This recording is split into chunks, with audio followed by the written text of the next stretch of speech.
तो आप देख पा रहे होंगे कितना अंतर आपको यहाँ पे दिख रहा है। क्यों ये वाला इसको बीट कर दिया और क्यों ये वाला पीछे रह गया, इसका मेन एक ही रीज़न है, अमाउंट में आपको ज़मीन आसमान का फ़र्क दिख रहा है। अगर ऐसा ही होना होता है तो हम इससे अच्छा यही नहीं कर ले, हम क्यों इसके पीछे पड़े रहे। इस वीडियो में दी गई जानकारी केवल शिक्षा और जानकारी के उद्देश्य से है। कोई भी निवेश करने से पहले अपने वित्तीय सलाहकार से सलाह जरूर लें। दोस्तों इस वीडियो में हम बात करेंगे कि 1000 रुपये वाली जो SIP है ये 5000 रुपये वाली SIP से आगे कैसे है। ठीक है, 5000 रुपये वाली SIP से आगे कैसे है, क्योंकि बहुत सारे लोग के ये मन में सवाल रहता है कि भाई अगर हम कम इन्वेस्टमेंट कर रहे हैं तो क्या हम इनसे पीछे हो जाएंगे। नहीं, ऐसा बिल्कुल भी नहीं है। आप इन वाली SIP से भी ज़्यादा अपने अमाउंट को बना सकते हैं। कैसे बना सकते हैं, इसी के बारे में इस वीडियो में डिस्कस करने वाले हैं। दोस्तों आप लोगों ने अपने आसपास से किसी को देखा होगा जो कि आपको दिखता तो अमीर है, ठीक है, दिखता तो आपको यहाँ पे अमीर है, लेकिन ये रियल में अमीर नहीं होता, उसकी ज़िंदगी लोन वाली EMI वाली होती है। कैसे, मान लेते अगर कोई इंजीनियर है, ठीक है, एक इंजीनियर है और इनकी सैलरी यहाँ पे है 50,000 रुपये महीने कमाते हैं। ये इंजीनियर साहब 50,000 महीने कमाते हैं। वहीं पे एक ऐसा व्यक्ति है, ठीक है, मान लेते ये पानीपुरी वाला है, ठीक है, पानीपुरी वाला व्यक्ति है, ये महीने का कमाता है 30,000 रुपये, ठीक है, ये 30,000 कमाता है। ये इंजीनियर 50,000 कमाते हैं, ठीक है, या फिर मान लेते ये 20,000 ही कमाता है, नहीं 30,000 चलो कमाता है। अगर ये 30,000 कमाता है और ये 50,000 कमाते हैं तो ये सैलरी इनकी ज़्यादा हुई, पोस्ट इनके ऊपर हुई, पढ़े लिखे ये हैं, लेकिन यहाँ पर ये रियल में अमीर नहीं होते, ये EMI वाली ज़िंदगी जी रहे होते हैं। कैसे, मैं आपको बताता हूँ। ये अपनी लाइफ स्टाइल को मेंटेन करने में अपने ज़्यादा से ज़्यादा पैसे खर्चे करते हैं। ये अपना कार लेंगे क्योंकि इंजीनियर भाई, बाइक लेंगे, ठीक है, या फिर ये घूमने जाएंगे, ठीक है, दुबई ट्रिप करेंगे या कोई और ट्रिप करेंगे जहाँ पे अपने ज़्यादा से ज़्यादा पैसे को यहाँ पे सिर्फ और सिर्फ खर्च करेंगे अपनी लाइफ स्टाइल को मेंटेन करने के लिए।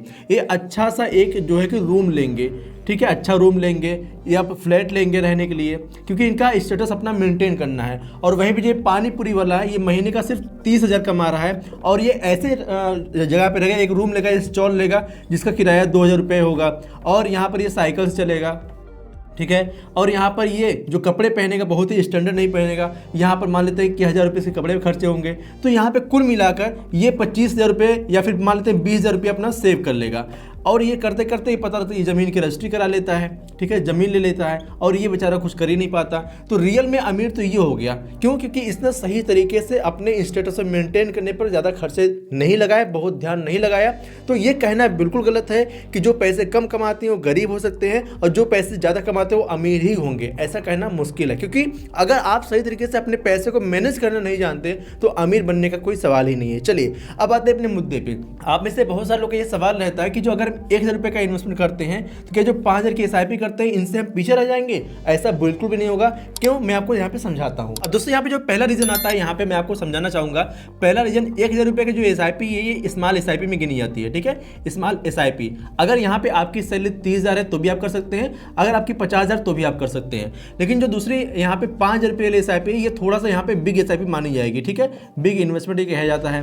अब यहाँ पर 5,000 बचाना तो मुश्किल है, बट यहाँ पे 1,000 बचाना आसान है, चाहे सैलरी ये हो चाहे ये हो। लेकिन यहाँ पर हमें समझने वाली बात क्या है, अब इसकी वजह से, क्योंकि ये बड़ा अमाउंट थोड़ा सा हो जाता है, तो सबसे पहला चीज़ यहाँ पे आता है प्रोक्रास्टिनेशन, या फिर आप कैसे आज नहीं भाई, ठीक है, आज नहीं, या फिर इस महीने से नहीं, ठीक है, इस महीने से नहीं, अगले महीने से हम करेंगे, जिसकी वजह से ये टालते टालते हमारा यहाँ पे समय ज़्यादा निकल जाता है। और यहाँ पर ये समय हो जाता है, मान लेते हैं हमने यहाँ पे 25 साल से टालना शुरू किया कि भाई अगले महीने या फिर अगले साल करेंगे, ये करते करते यहाँ पर हमारी उम्र हो गई 30 से 35 साल, ठीक है, 35 साल उम्र हो गई। और यहाँ पर क्योंकि हमने बड़ा अमाउंट चुनना था, हम इसको करते करते 35 साल लेके चले गए और हमने आज नहीं कल नहीं करते करते हम यहाँ पे इसको पीछे छोड़ दिए। बट वहीं पर जो 1,000 रुपये इन्वेस्टमेंट करने वाला है ये आज से ही शुरू करता है, तो यहाँ पर इसको दूसरा फायदा मिल जाता है यहाँ पे कंपाउंडिंग का, ठीक है, कंपाउंडिंग बेनिफिट।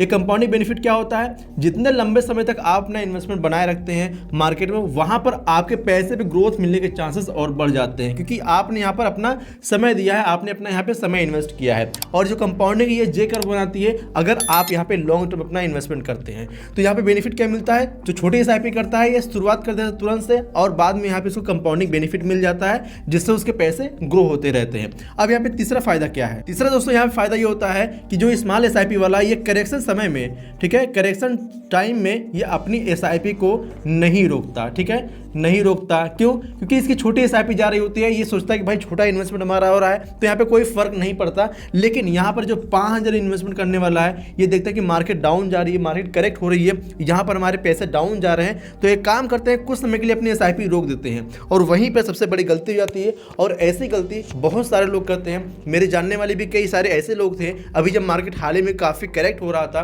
तो वहाँ पर उन लोगों ने अपनी SIP रोक दिया था, क्योंकि SIP लोग डरने लगते हैं कि भाई हमारा जो इन्वेस्टमेंट अमाउंट है ये तो नीचे जा ही रहा है, लेकिन जो पैसे हम डाल रहे हैं वो भी हमारा नीचे चला जा रहा है। तो एक काम करते हैं, अभी रोक देते हैं, पैसे जुटा लेंगे, जब मार्केट ऊपर जाने लगेगा तो वहाँ पे इन्वेस्टमेंट कर देंगे।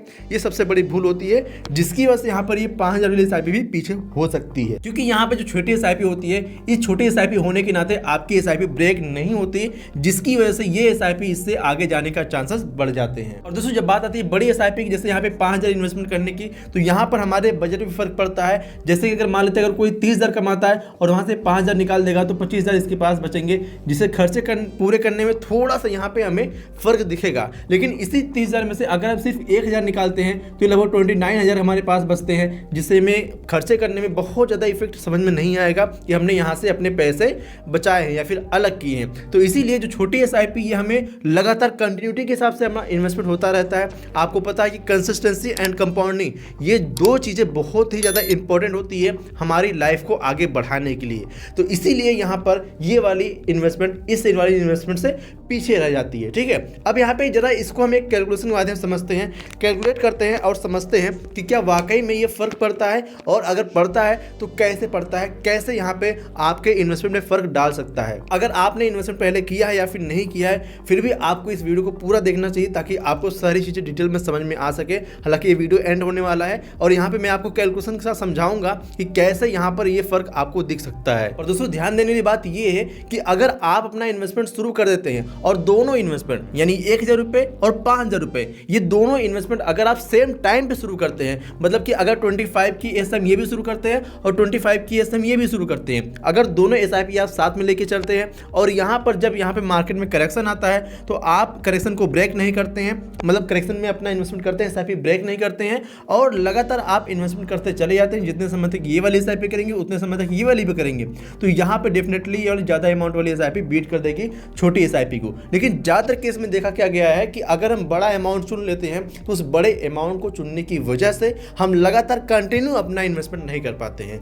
यही फर्क होता है और इसी के कारण ये वाला जो अमाउंट है ये विजयी हो जाता है, मतलब जीत जाता है। अब यहाँ पे हम देखते हैं कि अगर इन दोनों में इन्वेस्टमेंट करने में, जैसे मैंने आपको बताया कि यहाँ पे जब बड़ी इन्वेस्टमेंट लोगों को चुननी होती है, कल से या फिर परसों से या फिर अगले महीने से या अगले साल से इन्वेस्टमेंट करेंगे, ये उनके मन में आता है, तो इसीलिए ये वाला अमाउंट इस वाले अमाउंट से पीछे रह जाता है। चलिए अब हम देखते हैं यहाँ पे अपना कैलकुलेशन और उसके बाद हम समझते हैं कि कैसे यहाँ पे अंतर आता है। दोस्तों यहाँ पे हम करेंगे अपना सिंपली कैलकुलेशन। ठीक है, कैलकुलेशन यहाँ पे हम करते हैं और देखते हैं कि हमारे इन्वेस्टमेंट में कैसे कैसे यहाँ पे होता है। अगर हम मान लेते हैं अपना हम 1,000 रुपये का इन्वेस्टमेंट करते हैं पर मंथ और यहाँ पे हमें 15% का रिटर्न देख लेते हैं, एक्सपेक्ट कर लेते हैं हाइपोथेटिकली, और यहाँ पर टोटल इन्वेस्टमेंट अपना करते हैं 25 ईयर तक। ठीक है, एंड यहीं पर दूसरा इन्वेस्टमेंट हमारा होता है 5,000 रुपये का। ठीक है, एंड इसको हम करते हैं हाइपोथेटिकल 15% रिटर्न मान लेते हैं और आगे चल के यहाँ पे 15 साल तक अगर अपना इन्वेस्टमेंट करते हैं। अब ये मैंने क्यों चुना, क्योंकि हम यहाँ पे टालते रहते हैं ना कि आज नहीं करेंगे, कल नहीं करेंगे, परसों करेंगे या फिर अगले महीने से करेंगे, अगले साल से करेंगे, तो यहाँ पर ये टालता रहता है हमारा। तो इसीलिए यहाँ पे हमने समय यहाँ पे कम चुना है। अगर इस तरीके से आपका इन्वेस्टमेंट होता है तो देखिए यहाँ पे आपका टोटल इन्वेस्टमेंट अमाउंट आ जाएगा लगभग 4.2 के आसपास, एंड यहाँ पर एस्टिमेटेड रिटर्न के आसपास आपको यहाँ पे ये देखने को मिल सकता है, एंड टोटल वैल्यू यहाँ पर लगभग ये आपको यहाँ पे देखने को समझ में आ सकती है। एंड यहीं पे देखते हैं अगर हम ये अमाउंट इन्वेस्टमेंट करना चाहते हैं, अगर ये अमाउंट इन्वेस्ट करते हैं और ये टाइम हमने यहाँ पे देखा तो हमारा टोटल इन्वेस्टमेंट आएगा लगभग यहाँ पर एंड एस्टिमेटेड रिटर्न के आसपास ये आपको देखने को मिल सकता है, एंड टोटल वैल्यू यहाँ पर आपको ये समझ में आ सकती है। तो आप देख पा रहे होंगे कितना अंतर आपको यहाँ पे दिख रहा है, क्यों ये वाला इसको बीट कर दिया और क्यों ये वाला पीछे रह गया। इसका मेन एक ही रीज़न है, यहाँ पर आपने ये समय कम दिया। यहाँ पर आप देख सकते हैं यहाँ पे समय ज़्यादा है, कितना ज़्यादा है, 10 साल का समय यहाँ पे ज़्यादा आपको दिख रहा है। अमाउंट में आपको ज़मीन आसमान का फ़र्क दिख रहा है। अगर ऐसा ही होना होता है तो हम इससे अच्छा यही नहीं कर ले, हम क्यों इसके पीछे पड़े रहें। इसीलिए दोस्तों कहते हैं कि आपको जो शुरुआत करनी है, आपको यहाँ पर आपको इतना दिमाग नहीं लगाना कि हम ज़्यादा पैसे इकट्ठा कर लेंगे तब जाके अपना इन्वेस्टमेंट करेंगे, या फिर आज से करेंगे, कल से करेंगे, परसों से करेंगे, मार्केट देखेंगे, ऐसा बिल्कुल भी नहीं है। आपको शुरुआत करना चाहिए, छोटे से शुरुआत करना चाहिए, क्योंकि बड़ा शुरुआत करने में आपको डर लगता है, छोटा शुरुआत करने में आपको डर नहीं लगता।